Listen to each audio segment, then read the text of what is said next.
What's going on, Airsofters? My name's Matt, and today we're going to be doing a bit of an experimental video series that we like to call Camo versus Camo. Basically, this is where we take two different types of camouflage patterns and pit them against each other in a series of tests in order to see which one blends in best with the harsh jungle environments of Florida. Now, before we get into the meat and potatoes of this video, I would just like to quickly say that this is an experimental video series, so we would like to see your feedback to decide whether this is something that you would like more of or not. So please be sure to leave a thumbs up or thumbs down on this video to let us know, again, if this is something you'd like to see more of or not really. If this is something you guys would like to see more of, please be sure to let us know in the comments section down below, or as to anything that we can improve upon, add to the video, whatever you guys would like. And also please be sure to let us know which two camouflage patterns you would like to see pit against each other in the next video. But enough of that, let's go ahead and get right into the parameters for our testing. Here are the parameters that we will be using for the test. There will be a total of 5 different stages. The first 4 will be testing how each camouflage pattern does when presented with different types of cover. Each of these 4 tests will be conducted in both the standing and prone position and filmed from a distance of 20 feet. And the last test is my personal favorite. We will be conducting a so-called manhunt. Each contestant will be given a certain amount of area to hide in and be given exactly 2 minutes to choose their ideal hiding location. To assure that there is no bias and make sure that the hiders are trying their absolute best, the hunter will be armed with a handgun. Once found, the seeker will shoot the hider, stopping the timer. Whoever stays hidden for the longest period of time is the winner. Alright, now that we've gone over the parameters, let's go ahead and get right into the video.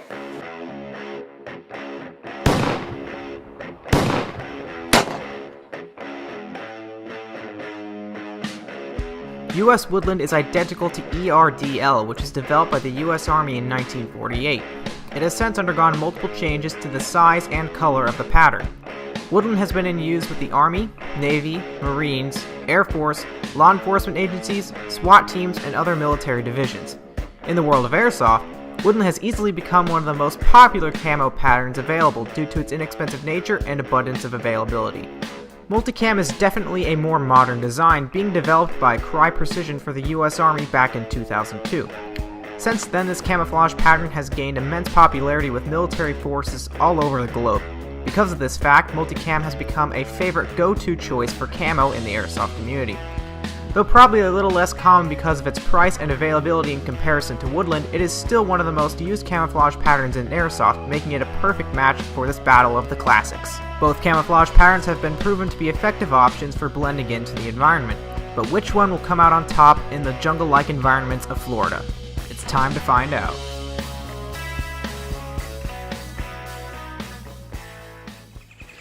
Alright, initial impressions on the standing position is obviously can't really be too concealed. Why don't you gentlemen take prone position?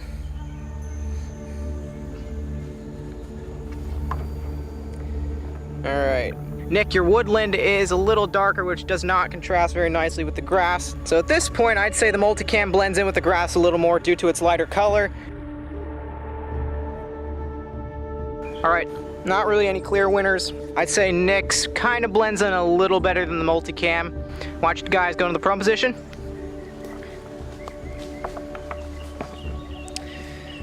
Now at this point, Nick's kind of in a darker area right now, so I'm seeing him blend in a little better than Daniel's Multicam.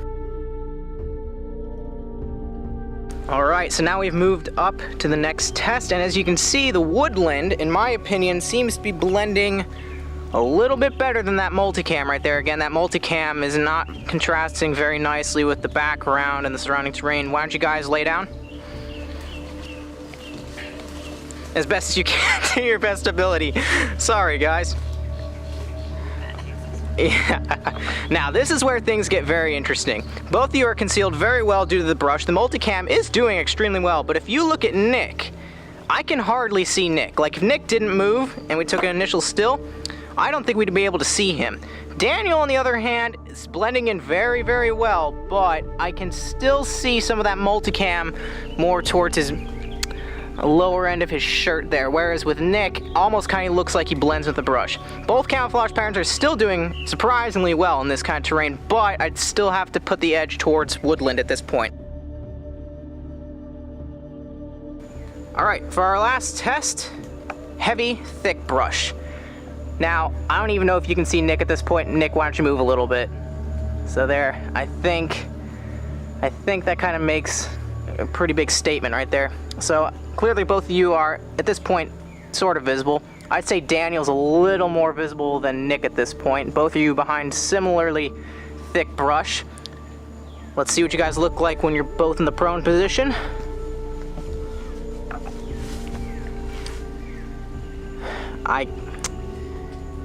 Even though Daniel has a little less brush, let me see if I can kind of compare and contrast to Nick.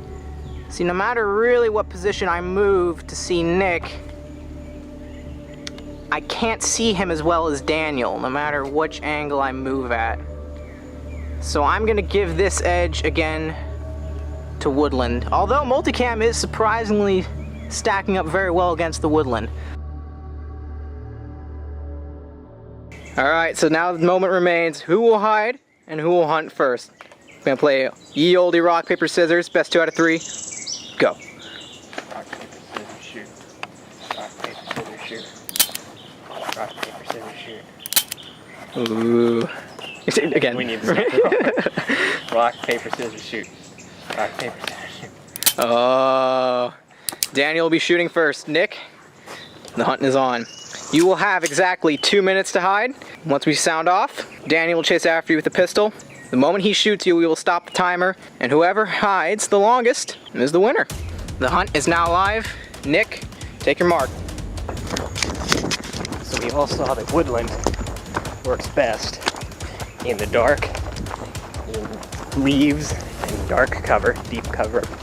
So, that being said, we're gonna find some of that and try not to die. So today we're going to be hunting wild nits. Most dangerous animal in all of the order. How dangerous are they?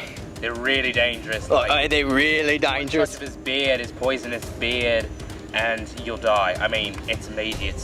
It's like 30 seconds to a minute, give or take. He's got these pointy operator barbs on his beard. As soon as you touch him, you're dead.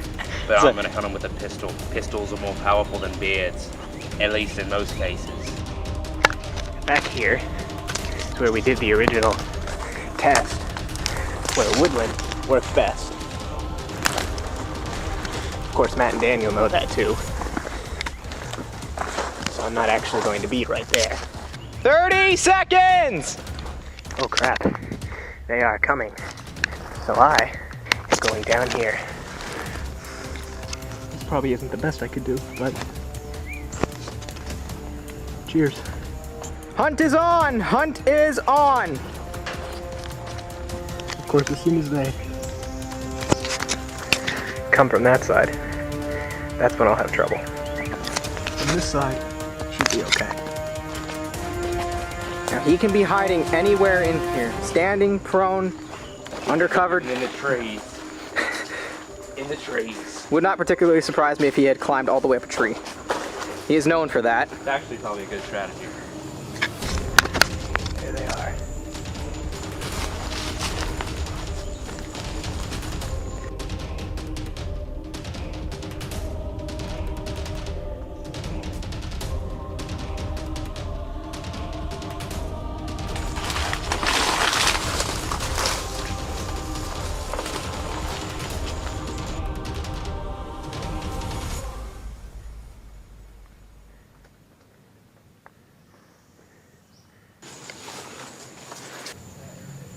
Pretty sure he had me there, but this is the side I thought I was vulnerable from, and they are.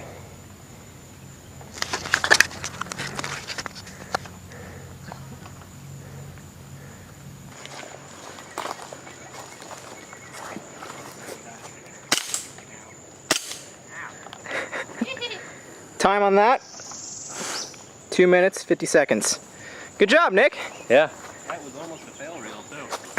Almost fell in the water there. Yeah, literally right there. Seriously? Really? Wow. So we couldn't see you until we got up close. And even when we got up close, we weren't able to see him right away. It was like, I had to go all the way around to where he was open. All right, so Nick lasted 2 minutes and 50 seconds. Daniel, that is your time to beat. Are you ready? Ready. Time starts now. Sadu. You're really gonna enjoy shooting him, aren't you? Just a bit. So basically, I just ran away to go hide somewhere. This hiding spot isn't working out too well, I don't think. See, the time is running out. This is not a good spot. Trying to go for lighter coloring.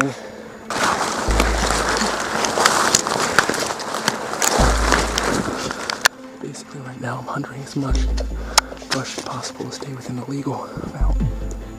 Game on! Game on! Here they come. Totally freaking screwed.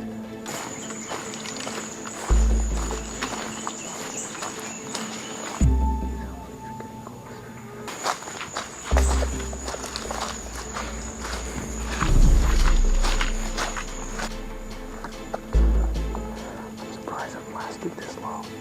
Is this lighter coloring of the shrubs that I've picked definitely helped?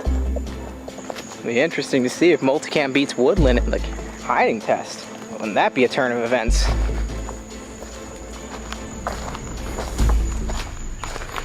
Oh boy.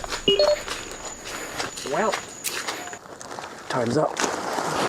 suffice it to say, UFS wins this round. Wow, that was surprising. You couldn't find me? Actually, no. Oh, wow. You were very, very close. I watched you walk by. I noticed, because I came right through there. All right, well, very interesting turn of results here. I think we both unanimously agree that the woodland camouflage pattern is a little more effective in this tropical climate, but then again, Daniel was able to hide amongst these palm frond leaves and kind of lighter foliage and blend in very effectively. All right, testing has been concluded. Daniel, what are your thoughts on the camouflage capabilities of Multicam in this sort of environment? Well, you know, I never really thought that Multicam would blend in too well with this. As you can see, it's more tan-based. I know our Army and I think Special Forces both use this over in the sandbox, and so that being said, it would be more suited for a tan environment. If it were this type of environment, I would opt for Woodland over Multicam, but for whatever reason, opposing to our tests, I was able to hide better, I guess, and so that in turn with just a out of the way hiding spot may have helped me win. Multicam, I mean, you can make it work. Awesome. Nick, what do you think about the capabilities of your woodland camouflage pattern? I would say it blends in just fine. I think my problem was my hiding spot. I'm not going to blame the camouflage pattern on operator error. It's darker, so I chose a darker hiding spot, but I also left myself more exposed along the back, obviously, because Daniel didn't see me when he was literally standing this close to me. But that's because I had cover in front of me. As soon as he got around behind me, he spotted me. So I think it has to do a lot with the cover you're behind. I think it more depends on who's hiding. Camouflage will do its job as long as you put it in the right scenario. All right. I think you guys make some very fine points. You guys can be the judge of whichever camouflage pattern you think won the test, which one was more effective. Hopefully, if you guys enjoyed the series, we'll be conducting more video tests like this. Please let us know in the comment section down below what camouflage patterns you'd like to see go head-to-head in the next video. All right, guys, thanks for watching. We'll talk to you guys soon.